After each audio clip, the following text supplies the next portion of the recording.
do tema desse mês, o amor aos incrédulos, e o tema de hoje é o esforço para alcançar os perdidos. O texto base está na Epístola de Paulo aos Romanos, capítulo 15. Romanos, capítulo 15, versículo 14 em diante.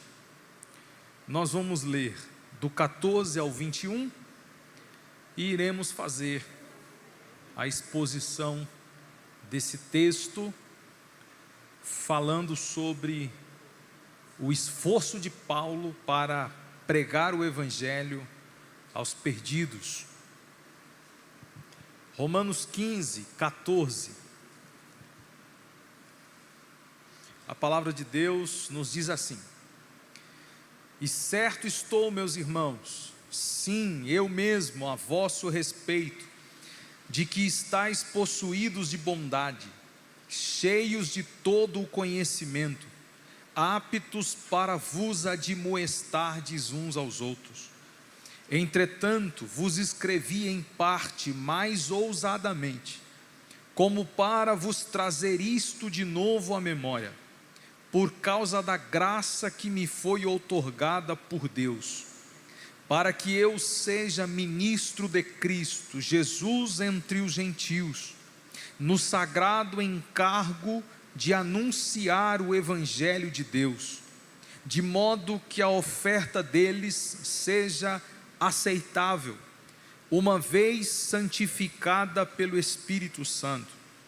Tenho, pois, motivo de gloriar-me em Cristo Jesus nas coisas concernentes a Deus, porque não ousarei discorrer sobre coisa alguma, senão sobre aquelas que Cristo fez por meu intermédio, para conduzir os gentios à obediência, por palavras e por obras, por força de sinais e prodígios, pelo poder do Espírito Santo, de maneira que desde Jerusalém e circunvizinhâncias até ao Ilírico tenho divulgado o Evangelho de Cristo, esforçando-me deste modo por pregar o Evangelho, não onde Cristo já fora anunciado, para não edificar sobre fundamento alheio,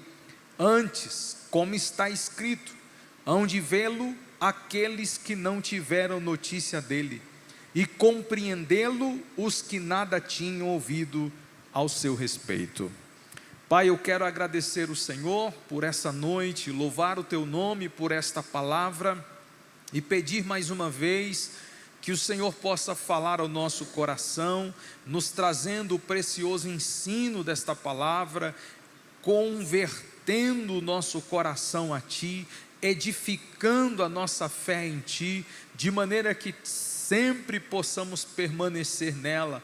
Senhor, eu te agradeço e exalto o seu nome para sempre. Amém. Glória a Deus. Meus irmãos, o apóstolo Paulo é um exemplo de missionário, um exemplo de homem de Deus, que está todo o tempo esforçando para pregar o Evangelho. A Epístola aos Romanos, no capítulo 15, fala-nos sobre alguns pontos, e antes de falar disso, eu gostaria de pontuar algumas coisas. Primeiro, a evangelização é um chamado para todo cristão. Não se evangeliza apenas os apóstolos ou os pastores, se evangeliza todos os que são chamados por Deus, isto é, a igreja.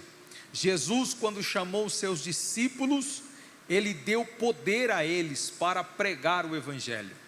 A evangelização da palavra de Deus é um chamado de todos. Segundo ponto, Paulo foi um exemplo de dedicação ao anunciar o Evangelho. Por isso ele disse: eu me esforcei para pregar este evangelho. Terceiro, nós devemos ter um compromisso muito maior com a proclamação da palavra do Senhor.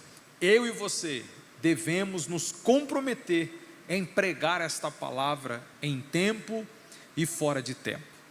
Tendo dito isto, deixa eu pontuar algumas coisas do capítulo 15, só para os irmãos estarem contextualizados com aquilo que nós vamos falar. Em primeiro lugar, o capítulo 15 de Romanos, Paulo incentiva a unidade entre judeus e gentios. Em segundo lugar, Paulo reforça a missão de levar o evangelho aos que nunca ouviram. E em terceiro lugar, Paulo demonstra sua paixão pelo ministério e pelo cumprimento do chamado de Deus.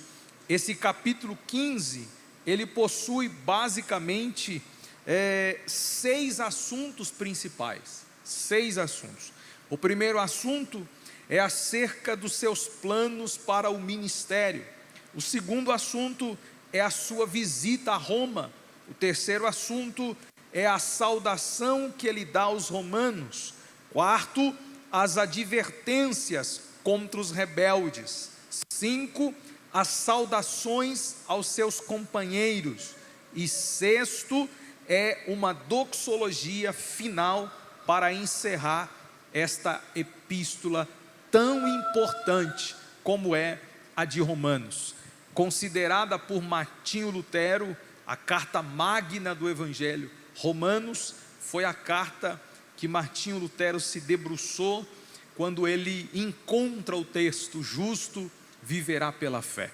Então Romanos é uma carta muito importante para a divulgação do Evangelho, mas nós não vamos falar sobre a carta em si, nós falaremos sobre essa parte do texto, do capítulo 15, verso 14 ao versículo 21, e nós vamos dividir o nosso ensino em 3 partes. A primeira parte é a importância do chamado para a pregação do Evangelho. Vamos então falar sobre essa importância, a partir do verso 14 até o verso 16. Falando sobre a importância do chamado, Paulo no verso 14, ele fala sobre a importância do amadurecimento cristão, onde cada um dos crentes são responsáveis em admoestar ou aconselhar uns aos outros. Paulo ele diz àqueles irmãos de Roma que eles estavam cheios de bondade, cheios de conhecimento e estavam aptos, capazes de admoestar uns aos outros. Eu quero destacar essas 2 expressões que Paulo usa aqui. Se você olhar para a sua Bíblia, no texto do verso 14, você vai entender que Paulo está destacando 2 coisas quando o assunto é aconselhamento, quando o assunto é exortação. Admoestar um ao outro é aconselhamento mútuo. Eu destaco bondade e conhecimento. Paulo fala: vocês que estão cheios de bondade e cheios de conhecimento, essas 2 coisas são importantíssimas para admoestar. Se você é admoestado, exortado, aconselhado só no conhecimento, você pode prejudicar a vida espiritual de alguém, porque não é só conhecimento que aconselha, também a bondade do coração das pessoas. Então Paulo está dizendo que para você exortar o outro, você precisa ter o conhecimento bíblico, você precisa ter o conhecimento prático, você precisa ter esse conhecimento teológico, ok? Mas nunca se esqueça da bondade de Deus que foi derramada no seu coração. Então essas 2 coisas juntas nos tornam capazes para aconselhar uns aos outros. Isso significa que não adianta somente pregar o evangelho lá fora, se esquecemos de aconselhar e admoestar os que estão dentro. A igreja, ela não pode se esquecer de cuidar dos que estão dentro e só focar naqueles que estão fora. Se nós apenas virar todo o nosso foco para os perdidos e nos esquecer de aconselhar uns aos outros, quem é que vai buscar os perdidos? Então a igreja é fundamental priorizar o aconselhamento, a admoestação, a exortação mútua entre os irmãos, porque crentes bem aconselhados, crentes bem exortados, crentes bem firmados, são potenciais ministros de Deus para pregar o evangelho. Então Paulo, ele começa no verso 14, dando ênfase à necessidade que cada um de nós devemos ter uns com os outros. Nunca se esqueça disso, irmão. Para ganhar os de fora, a gente precisa cuidar dos de dentro, ok? Para ganhar os de fora, a gente precisa cuidar dos de dentro, porque se os de dentro não são cuidados, não teremos força para ganhar os de fora. Os de fora que serão ganhados, não se sentirão bem aqui dentro, porque os de dentro não estão aconselhados. Então o primeiro princípio para o chamado é cuidar uns dos outros, é aconselhar uns aos outros, e fazer desse ambiente um ambiente de cuidado, um ambiente de edificação, um ambiente de bênçãos. O chamado do evangelho, além do cuidado mútuo que devemos ter uns com os outros, nós não podemos em hipótese alguma nos esquecer dos perdidos. No verso 15, o apóstolo Paulo, ele diz o seguinte: como para vos trazer isto de novo à memória. Em outras palavras, vocês precisam aconselhar uns aos outros, verso 14, mas no 15 ele diz o seguinte: eu preciso fazer vocês se lembrarem. E se lembrar do quê? O contexto imediato vai dizer: cuidar dos desobedientes, cuidar dos gentios, cuidar dos perdidos. Então a gente tem sim que cuidar uns dos outros, pregar uns para os outros, aconselhar uns aos outros. Sim, não podemos nunca deixar isso de lado, mas não podemos nos esquecer dos perdidos lá de fora. Então nós estamos diante de um grande dilema aqui. Nós não podemos só focar nos de dentro e se esquecer dos de fora, e nem podemos só focar nos de fora e se esquecer dos de dentro. Paulo então está dando a receita bíblica para uma igreja de sucesso, para uma igreja poderosa. Cuide dos de dentro, faça campanha para os de dentro, faça conferências para os de dentro, faça orações para os de dentro, faça o que for necessário para que os de dentro fiquem aconselhados, fiquem cheios, revigorados. Faça o que for necessário. Porém, Paulo fala: eu preciso lembrar vocês que não é só de campanha que vive a igreja, que não é só de conferência que vive a igreja, que não é só de vigília que vive a igreja. A igreja precisa se lembrar: tem gente perdida lá fora, e é nosso dever ir até lá buscá-los. Posso ouvir um amém? Porque quando você diz amém, você está concordando com o que está escrito. Você está dizendo: é assim mesmo, Senhor. E eu estou incluído nisso. Todos nós.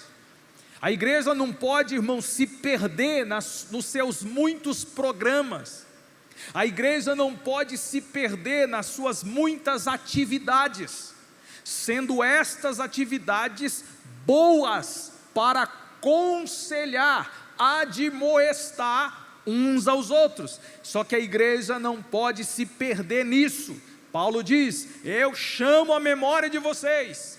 Tem gente lá fora querendo se matar, tem gente lá fora sem Jesus, tem gente lá fora morrendo em depressão, morrendo em angústia, tem gente lá fora que precisa de uma mensagem, e nós carregamos esta mensagem. Vamos sair do ambiente em que estamos e pregar o evangelho de Jesus aos perdidos.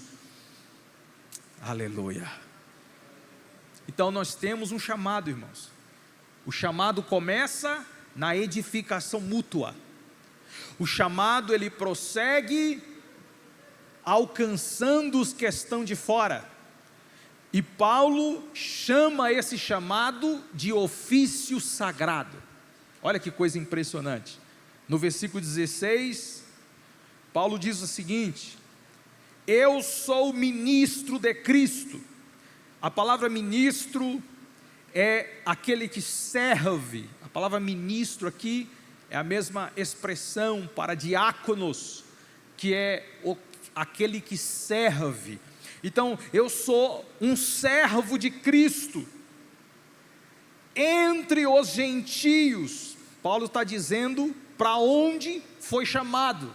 Ele diz que foi servo de Cristo para pregar aos gentios. Agora olha o que ele diz: no sagrado encargo de anunciar o evangelho de Deus. E eu enfatizo: sagrado encargo de anunciar o evangelho de Deus. Eu fui chamado como um servo para pregar o evangelho aos gentios, e isso é um sagrado ofício. Irmãos, servo de Cristo para pregar o evangelho lá fora, e ele chama isso de sagrado ofício. Não é qualquer coisa, é um ofício sagrado, é um dever sacerdotal. Alguém pode me ouvir e dizer: pastor, então não estou incluído nisso, porque nem cooperador eu sou, nem diácono eu sou na igreja, isso é só para quem tem uma credencial. Não, meu filho, a Bíblia diz que Pedro disse, ou melhor dizendo, que nós fomos resgatados das trevas para a maravilhosa luz, e Deus nos fez uma nação santa, um reino de sacerdotes. Aleluia! Um reino de sacerdotes. Isso significa que nós não estamos mais no regime levítico. O regime levítico, para ser sacerdote, você tinha que nascer da tribo de Levi, mais precisamente da família de Arão.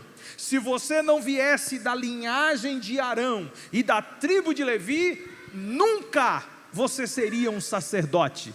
Porém, nós não somos mais da linhagem levítica, nós pertencemos a uma outra ordem, uma ordem superior à ordem levítica, e quem escreve isso é o autor de Hebreus.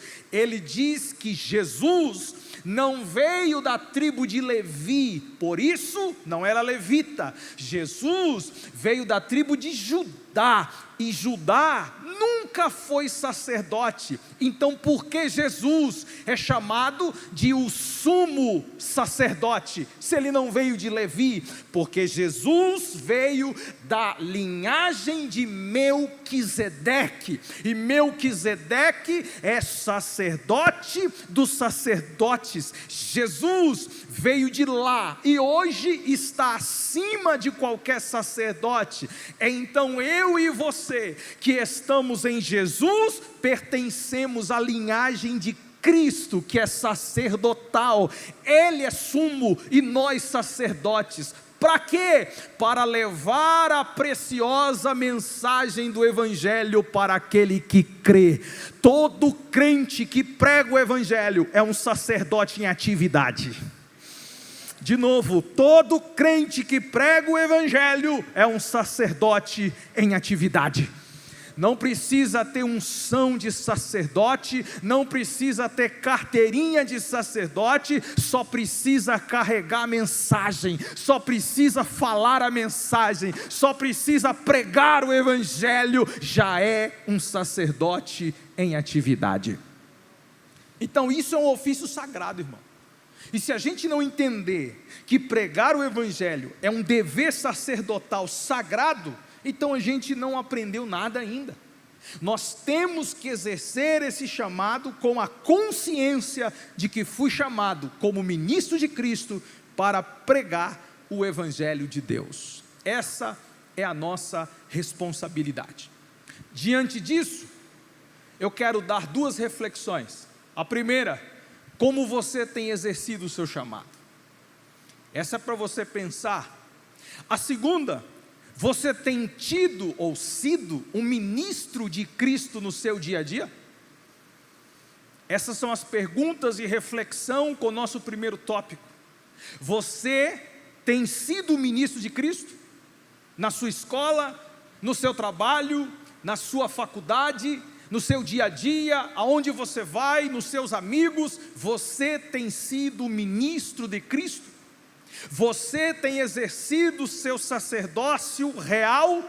Você tem exercido esse chamado? Ou será que o chamado só serve para dentro da igreja? Ou será que o chamado só serve quando você estiver motivado? Ou será que o chamado só serve quando você estiver afim de exercê-lo? Então vamos raciocinar, vamos pensar, não é só ouvir o ensino, é viver o que é ensinado. Hoje é o dia de você refletir: será que eu tenho sido esse sacerdote por onde eu ando? Será que eu tenho exercido esse ministério por onde eu tenho passado? Se a resposta for não, então eu devo me posicionar hoje e devo sair daqui consciente que eu sou ministro de Cristo, e aonde eu estiver, eu vou exercer o meu ofício sagrado. Quantos podem dizer amém? Amém, glória a Jesus. Segundo lugar, e primeiro, o chamado é muito importante. Em segundo lugar, verso 17 ao verso 19, tudo pertence a Deus. Paulo, ele fala da importância do chamado, e agora ele vai enfatizar algumas verdades que, quando o assunto é evangelho, convencimento, salvação, tudo isso está no controle de uma soberania divina.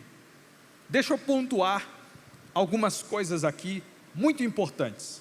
Em primeiro lugar, quando tudo pertence a Deus, Paulo ele afirma no verso 15 que a graça é de Deus. Verso 15, se você acompanhar na sua Bíblia, você vai ver Paulo falando da graça que lhe foi outorgada por Deus. Se ele é o que é por graça. Presta atenção, se ele é ministro com ofício sagrado, por quê? É por meio da graça. É Deus quem chama, é Deus quem vocaciona, é a graça de Deus que nos escolhe. Não foi teu mérito e nem tua capacidade, foi a graça de Deus que te chamou. É a graça de Deus que está no controle de todas as coisas. Quando o assunto é chamado, quando o assunto é salvação, a graça de Deus predomina. Tudo pertence a Deus, a graça é dele. Segundo, o chamado é dele. Verso 16, para que eu seja ministro de Cristo. Então, o ser ministro é ministrar por alguém, e eu ministro para Cristo. Eu sou um servo de Cristo. Então não é o pastor que te chamou, não foi a instituição religiosa que te chamou. Quem chamou você no ventre da sua mãe foi Cristo. Lá, quando você estava sendo gerado, formado, antes dos teus dias existirem, Ele já havia escrito no seu livro todas as coisas. Você nasceu por um propósito, Cristo te chamou, e hoje você está aqui, ouvindo essa verdade, para se lembrar, o que você é, não é mérito seu, é Cristo quem te chamou para a glória do nome dEle. Tudo vem dEle, a graça é dEle, o chamado é dEle, o evangelho é dEle. Olha o que Paulo está afirmando no verso 16 também, para anunciar o evangelho de Deus. O evangelho é de Deus, irmão. Nós não anunciamos o evangelho de um homem, nós não anunciamos o evangelho de uma instituição religiosa, nós anunciamos o evangelho de Deus. Se Deus não estiver no evangelho, se Cristo não estiver no evangelho, pode-se chamá-lo de qualquer outra coisa, menos de evangelho. Mensagem que não carrega Cristo, mensagem que não revela Cristo, mensagem que não traz Jesus no centro dela, é qualquer coisa, menos evangelho. Igreja prega evangelho, cristãos pregam evangelho. Aqui a mensagem não é uma mensagem coach, não é uma mensagem de autoajuda, não é uma mensagem para acalentar teu ego, não é uma mensagem para te fazer cafuné, é uma mensagem que te confronta, é uma mensagem que mostra quem você é, e é uma mensagem que mostra quem Ele é uma mensagem que nos salva, que nos justifica e que nos perdoa, porque Jesus é o dono do evangelho. Essa é a mensagem que a gente carrega, a mensagem do evangelho de Cristo. O evangelho é de Deus. O que mais é de Deus? A obediência é de Deus. Olha só o verso 18, Paulo ele fala o seguinte: porque não ousarei discorrer sobre coisa alguma, senão sobre aquelas que Cristo fez por meu intermédio, para conduzir os gentios à obediência. Deixa eu enfatizar, Cristo é quem conduz o gentio à obediência. Então espera aí, pastor, eu prego um evangelho que não é meu, ok, é de Deus. A graça dele opera sempre, verdade. O chamado foi Ele que fez. E quem é que vai convencer o desobediente e perdido a obedecer esse evangelho? Deus também.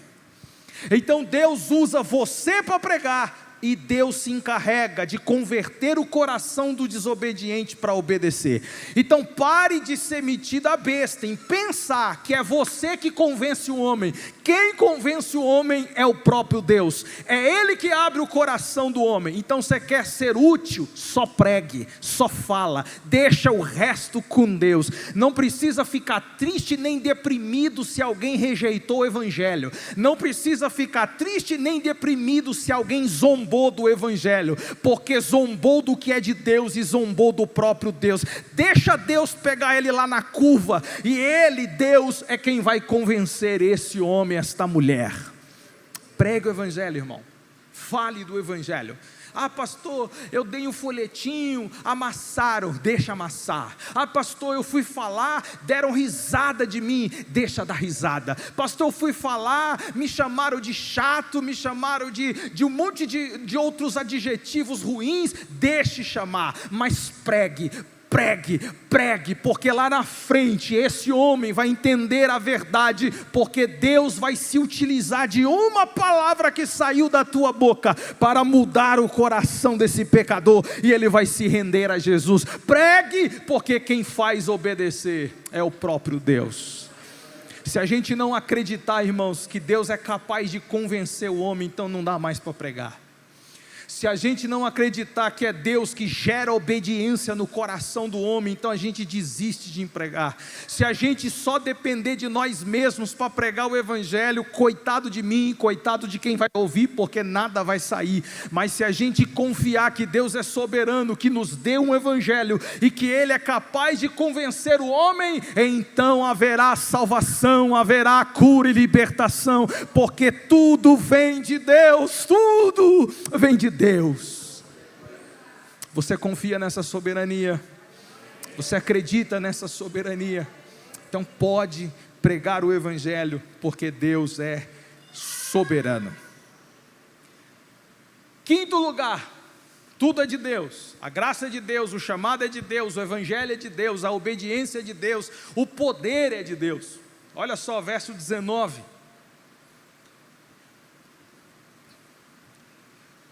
Poder, sinais e prodígios, pelo poder ou virtude do Espírito Santo. Então Paulo está dizendo o seguinte: Cristo fez através de mim muitas coisas, inclusive levou pessoas desobedientes a obedecer, por palavras e por obras. Aí ele continua: por poder, por sinais, por prodígios e pelo poder do Espírito Santo. Nós vamos falar sobre esses 4 aspectos aqui, só que antes de pontuar sinal, prodígio e poder, qual a diferença dos 3?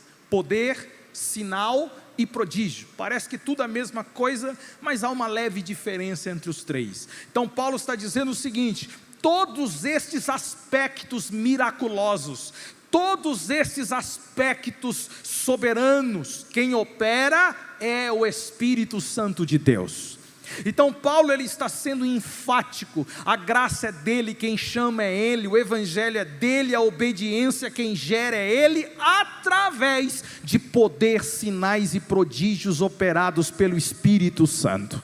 Você prega e o poder de convencimento é de Deus. Você ora e o poder de sinais e milagres vem de Deus. Você faz a obra e as pessoas ficam espantadas porque os prodígios também são de Deus. Tudo que você faz, Deus estará lá, confirmando algo que não é teu, é dele que está na sua vida.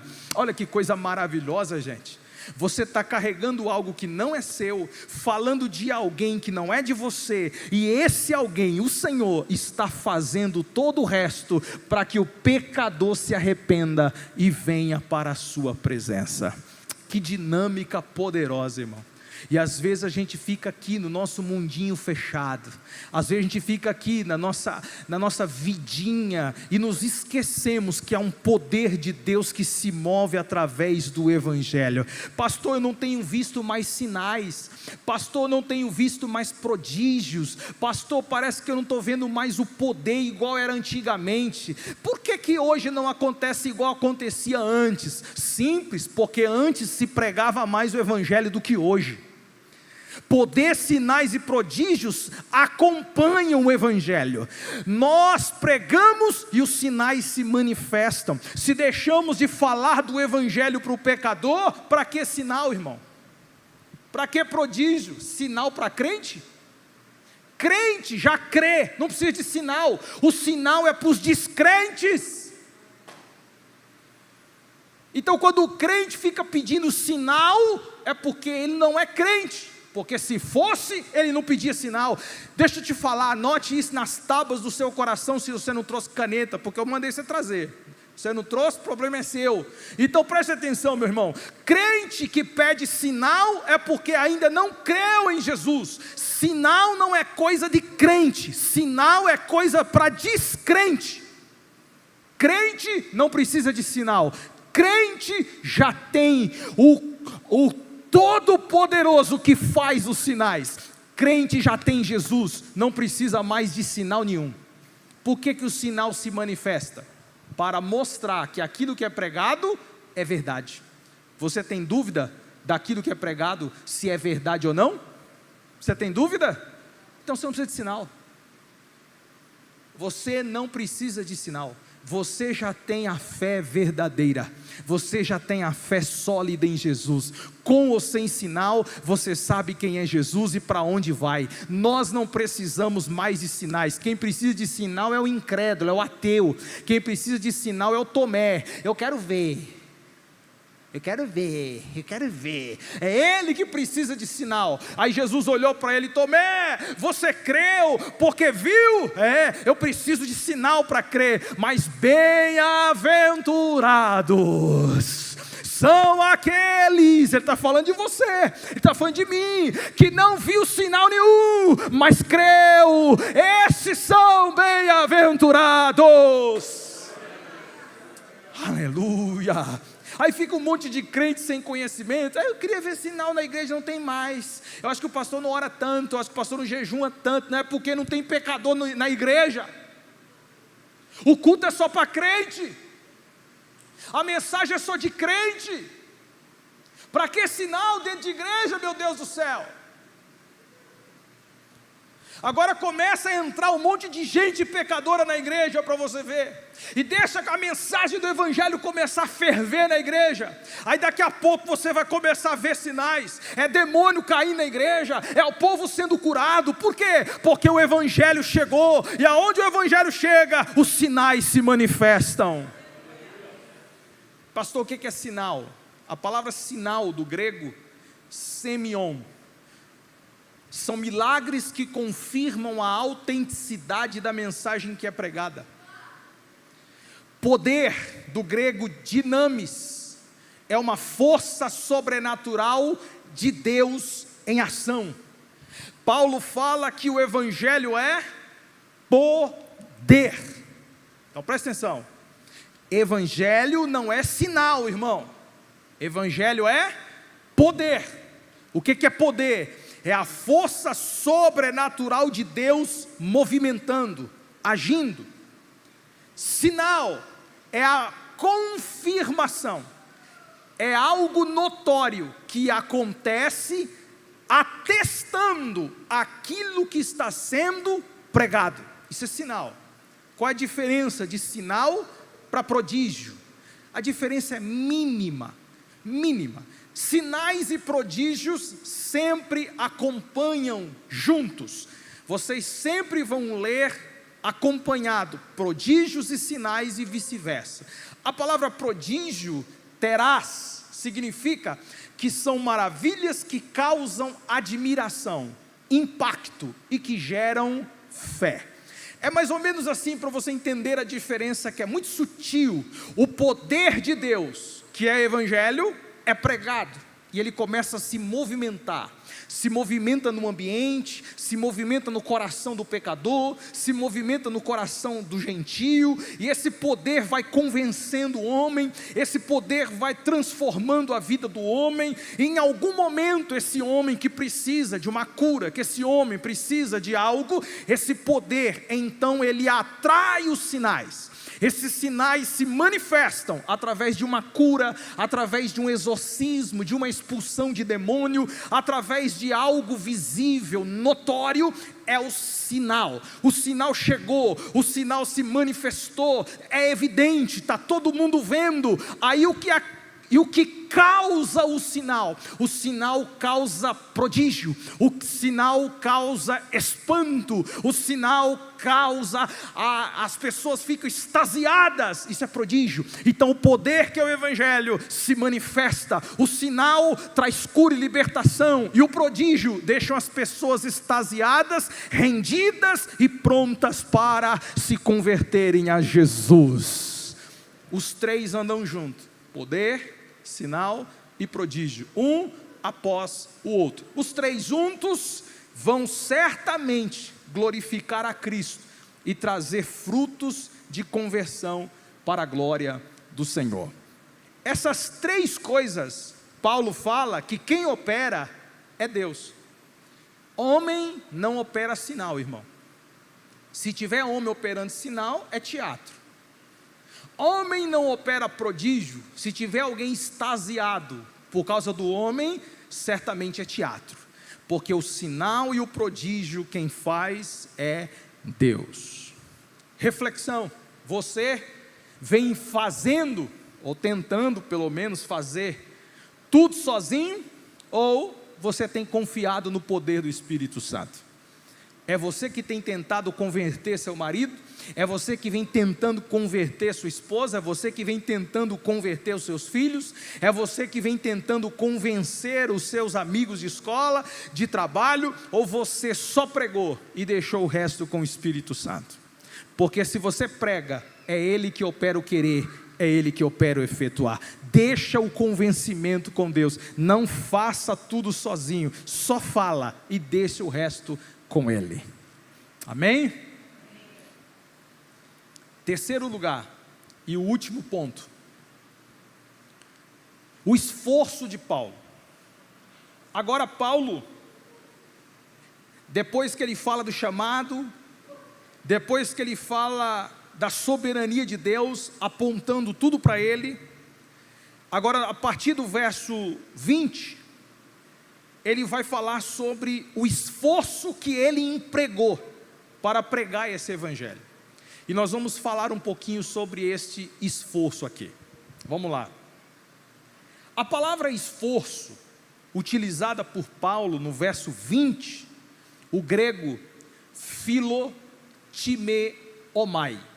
Philotimeomai. A pronúncia pode estar um pouquinho errada, porque eu não falo grego, mas é mais ou menos a intenção é você entender a semântica da palavra. Por que é importante você entender? Porque quando você olha para essa semântica, você entende o que Paulo estava querendo dizer. Quando nós olhamos para a palavra portuguesa, esforço, a gente já tem uma breve noção do que se trata. É você empregar uma força extrema. É você fazer algo além das suas forças. Quando a gente olha um pouco para a palavra grega, nós vamos ter ainda uma expressão mais apurada do que é. A palavra philo significa amor, vem do grego philéo, amor, afeição, desejo forte, como uma paixão. A palavra time quer dizer honra, quer dizer respeito, quer dizer ambição, uma ambição sadia, claro. Então, se a gente fosse olhar para essa palavra esforço, nós traríamos a seguinte definição ou sinônimos: ter uma ambição honrosa, um desejo intenso de alcançar algo, buscar algo com esforço, zelo e dedicação extrema. Então Paulo está dizendo o seguinte, gente, ele no versículo 20 diz: eu me esforcei para pregar o evangelho. Em outras palavras, eu amei isso, eu honrei isso, eu desejei isso, e fiz de tudo que tinha na minha vida para fazê-lo, e eu fiz com intenção, com extrema força empregada. Então vamos lá, não é pregar, virar as costas e dizer: fiz minha parte. Isso não é esforço. Hoje nós temos muitos crentes que fazem isso. Ele fala de Jesus, não quer não? Então vai para o inferno, miserável. Vira as costas, sai andando e acabou. E ele acha que vai receber galardão ainda, porque pregou. Não, irmão. Esforçar é você saber que aquilo que você está carregando não é teu, e que você pode dar mais de si para pregar esta mensagem. Se esforçar, sair da zona de conforto, se esforçar, sair do mundinho, da sua rotina de vida, e ir até a faixa, e ir até a Macedônia espiritual de alguém, e pregar o evangelho para essa pessoa. Pegar o carro, sair até alguém e visitar, é sair da sua zona de conforto, e vai lá e anuncia o evangelho. Às vezes vai ter que ficar sem comer, porque vai ter que jejuar por aquela pessoa. Às vezes vai ter que levantar de madrugada, sacrificando o teu sono, para orar e interceder por aquela pessoa. Às vezes vai ter que faltar um compromisso seu, às vezes até um lazer seu, só para ir lá orar e aconselhar aquela pessoa. Isso é esforço. Agora, será que nós estamos dispostos a nos esforçar? Ou será que nós estamos numa religiosidade, falando quando necessário e quando posso, no meu tempo, na minha hora, do meu jeito.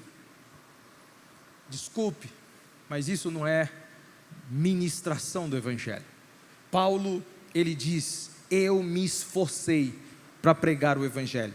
E é tão nítido isso, que nós podemos ver o esforço de Paulo em outras ocasiões. Por exemplo, Paulo, ele se esforçou para pregar o Evangelho em Antioquia da Psídia, lá em Atos dos Apóstolos, capítulo 13, versículo 44 ao 50. Se você ler na sua casa, você vai perceber o esforço que Paulo fez para pregar o Evangelho naquela cidade. Uma cidade que rejeitou ele. Rejeitou ele. Uma cidade que perseguiu ele, mas ele se esforçou para pregar o Evangelho naquele lugar. Paulo se esforçou em pregar o Evangelho em Listra.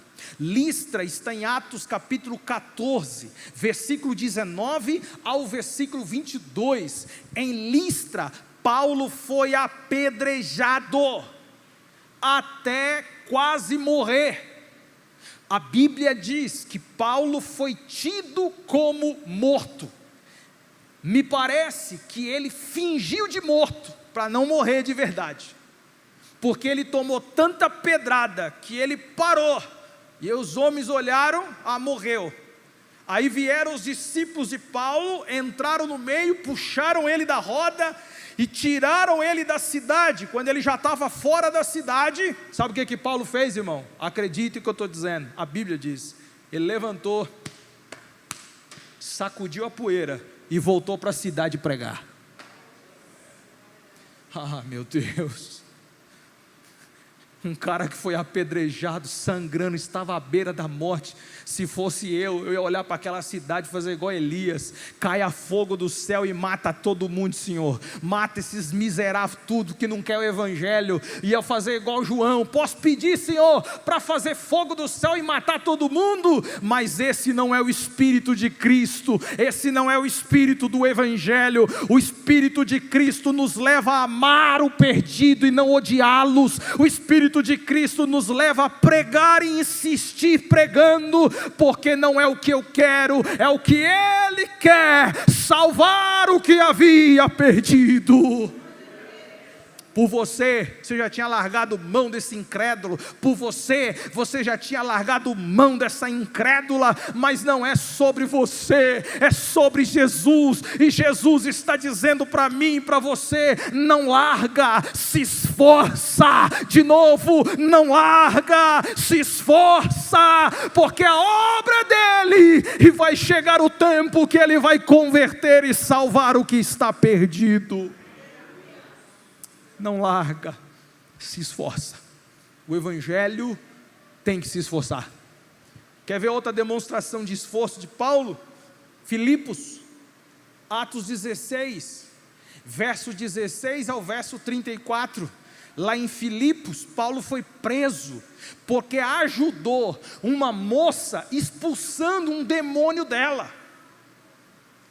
Depois que o demônio saiu e ele pregou para aquele povo, o povo mandou prendê-lo, e ele na cadeia, começou a orar com Silas. O terremoto veio, abriu as prisões. Paulo e Silas agora podiam sair correndo, salvando sua própria vida, mas não, tinha gente ali para ele pregar. Quando ele olhou para o carcereiro, e o carcereiro ia tirar a própria vida, ele disse: para, por quê? Porque eu não fugi, eu estou aqui, e eu só fiquei por causa de você. Jesus te ama e tem uma obra na tua vida. Aquele homem se rende aos pés de Jesus, ele recebe Jesus, é batizado nas águas, vai para a casa dele, a família dele aceita Jesus. Por quê? Porque Paulo não desistiu porque foi preso, porque Paulo não murmurou porque foi preso, porque Paulo não abandonou o Evangelho porque foi preso. Preso sim, mas liberto para a glória de Deus e anunciando o Evangelho de Cristo. Querido, tem que ter esforço da nossa parte, senão qualquer coisa nos para, qualquer coisa nos desanima e qualquer coisa nos tira da presença de Deus. Em último lugar, Atos 17, verso 16 ao 34, Paulo em Atenas. Paulo, ele sozinho, pregou o evangelho para muitos intelectuais da sua época, e estes intelectuais o desprezou. Eles entenderam que Paulo era um paroleiro, em outras palavras, um cara que só sabe falar, um cara sem entendimento, sem intelecto.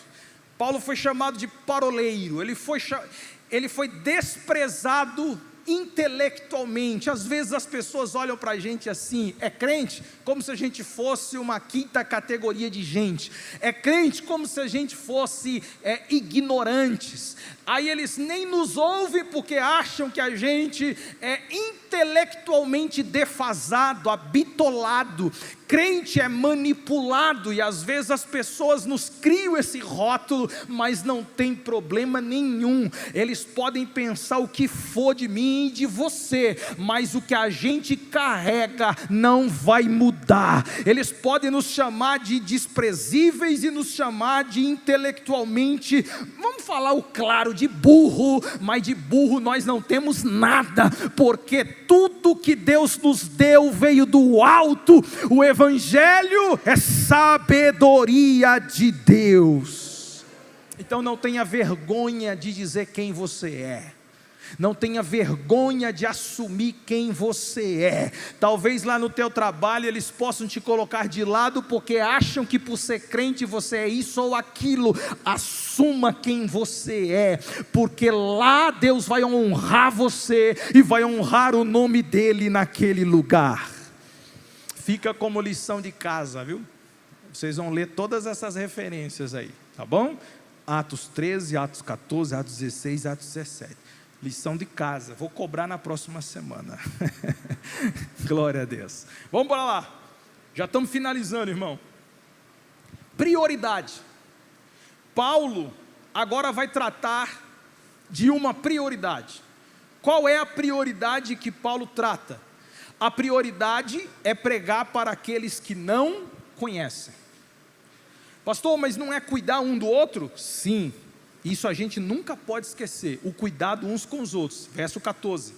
Agora no verso 20, ele diz o seguinte: eu me esforcei para pregar o Evangelho, não onde Cristo já foi anunciado. Então vamos lá. Paulo, ele foi chamado para pregar aos gentios.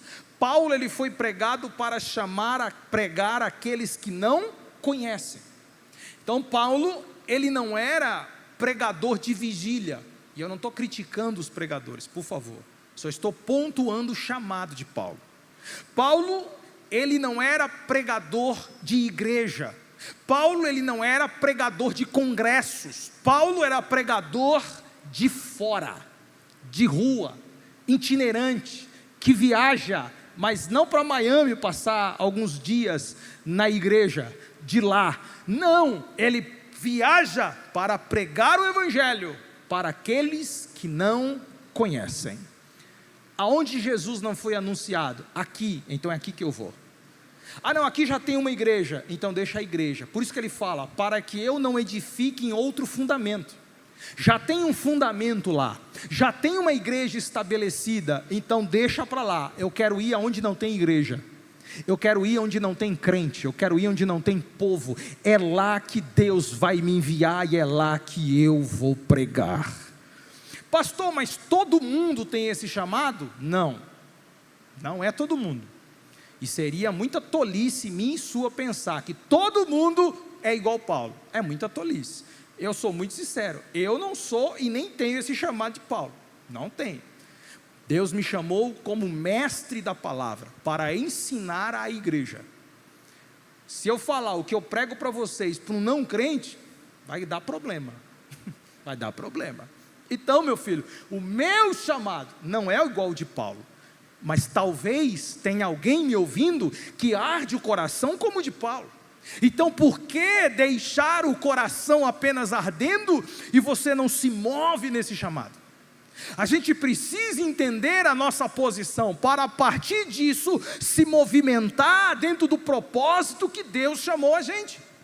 Muitas pessoas, às vezes, ficam sufocadas dentro de uma igreja, porque não foi chamado para pregar na igreja, foi chamado para pregar lá fora.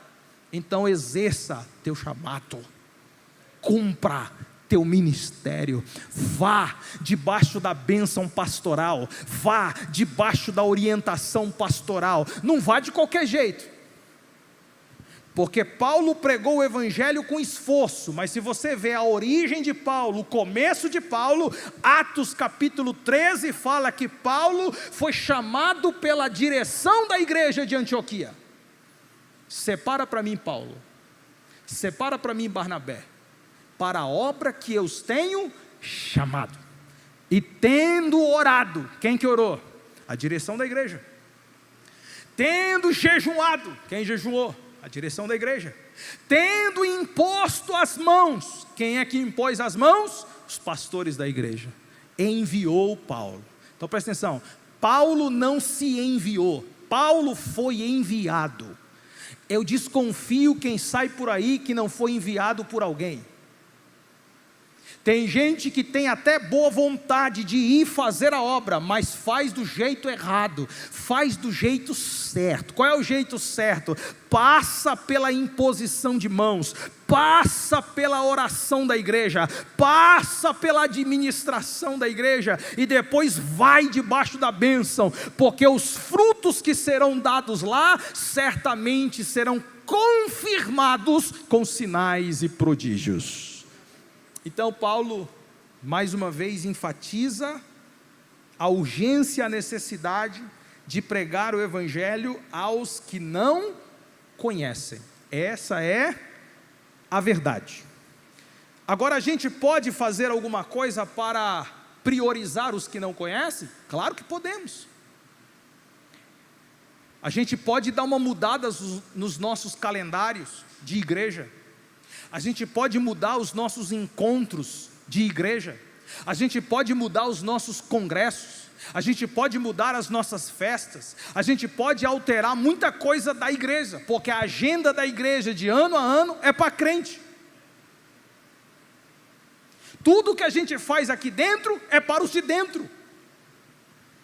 Então a gente precisa olhar com bons olhos de fora, a gente precisa saber que lá fora é uma prioridade. E se é uma prioridade, o que eu tenho que fazer? Remanejar as atividades de dentro para chamar os de fora.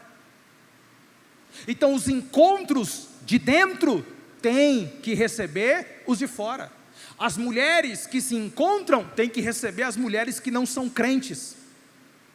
Os homens que se reúnem têm que receber os homens que não são crentes. Os jovens que se reúnem têm que receber os jovens que não são crentes.